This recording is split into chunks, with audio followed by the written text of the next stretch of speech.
कि पहले बिजली आती नहीं थी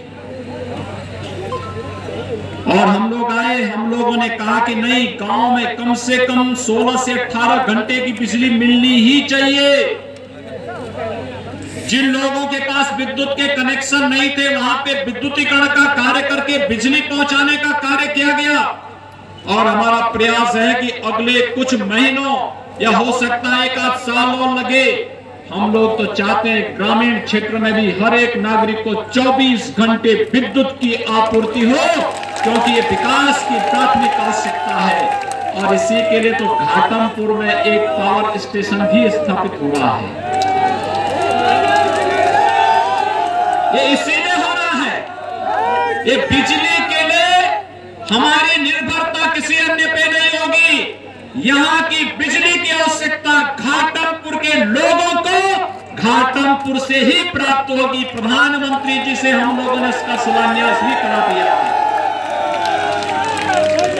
विकास कैसे होता है ये बोलने की आवश्यकता नहीं है, करके दिखाने की आवश्यकता है। हमारे सांसद, हमारे विधायक, हमारे मंत्रीगण, हमारे पदाधिकारीगण निरंतर इसी कार्य के लिए समर्पित भाव के साथ कार्य कर रहे हैं और आज वह स्पष्ट दिखाई देता है। उसके लिए भाइयों बहनों, हमें सपा बसपा कांग्रेस के उस संस्थागत भ्रष्टाचार के प्रमाण पत्र की आवश्यकता नहीं, जहां पर विकास का मतलब एक परिवार और एक जाति तक सीमित होकर के वो रह जाता था। हमने तो कहा सबका साथ और सबके विकास की बात, तो सबका साथ और सबके विकास की बात हमारी आम होती है। 3 वर्ष में 3 लाख नौजवानों को प्रदेश के अंदर नौकरी देने का कार्य हमारी सरकार ने किया, सरकारी नौकरी देने का कार्य किया। 1,37,000 तो केवल पुलिस की भर्तियां हुई हैं। अभी हाल ही में आपने देखा होगा बेसिक शिक्षा में भी और माध्यमिक शिक्षा में भी शिक्षकों की तैनाती के प्रमाण पत्र हमारे माननीय सांसद और विधायकों के द्वारा वितरित किए गए। ये नौकरी पहले भी थी, लेकिन सरकारों की नियत में खोट था। वे एक एक नौकरी की नीलामी करते थे, बेचते थे, भ्रष्टाचार पैदा करते थे। सभी आयोग उनके समय में भ्रष्टाचार की चपेट में थे। आज उत्तर प्रदेश के योग्य नौजवानों को नौकरी की गारंटी भी मिल रही है, रोजगार की गारंटी भी मिल रही है। आज सुबह ही प्रधानमंत्री जी के द्वारा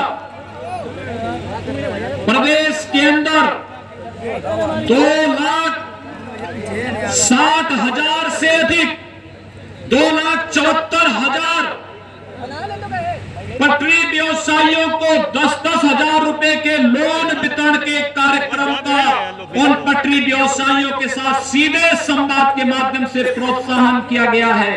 भाइयों बहनों, 2,74,000 पटरी व्यवसायियों को 10,000 रुपए का आसान किस्तों पर लोन, यानी 14 लाख लोग सीधे सीधे लाभान्वित हुए हैं और आदरणीय प्रधानमंत्री जी ने सीधे उनके साथ संवाद बनाया है। यानी विकास आज जाति, क्षेत्र, भाषा, मत और मजहब से ऊपर उठ करके आज तो सबके साथ और सबके विकास की भावनाओं के साथ चरितार्थ होता हुआ दिखाई दे रहा है। हमने कहा विकास के पैमाने पर सबका विकास होगा, किसी के साथ भेदभाव नहीं होगा। रोजगार सबको, नौकरी सबको, योजनाओं का लाभ सबको, खाद्यान्न सबको, लेकिन गुंडागिर्दी और अराजकता कहीं भी कोई स्वीकार नहीं कर सकता है। इसके खिलाफ पूरी मजबूती के साथ लड़ने का कार्य होगा। और अगर किसी गुंडा और माफिया ने गरीबों की संपत्ति पर, व्यापारियों की संपत्ति पर कब्जा करके, जबरन अवैध कब्जा करके उसने वहां पर महलनुमा कोई एक अवैध ढांचा खड़ा किया है, तो इस ढांचे को तोड़ना ही चाहिए, क्योंकि अपराध और अपराधियों के साथ किसी प्रकार का कोई भी मान मनोबल नहीं होना चाहिए, कोई समझौता इनके साथ नहीं होना चाहिए। हमें 24 करोड़ लोगों की सुरक्षा को देखना है और 24 करोड़ लोगों की सुरक्षा को ध्यान में रख करके कार्यक्रम आगे बढ़ रहे हैं। हमने कोई भेदभाव नहीं किया किसी के साथ।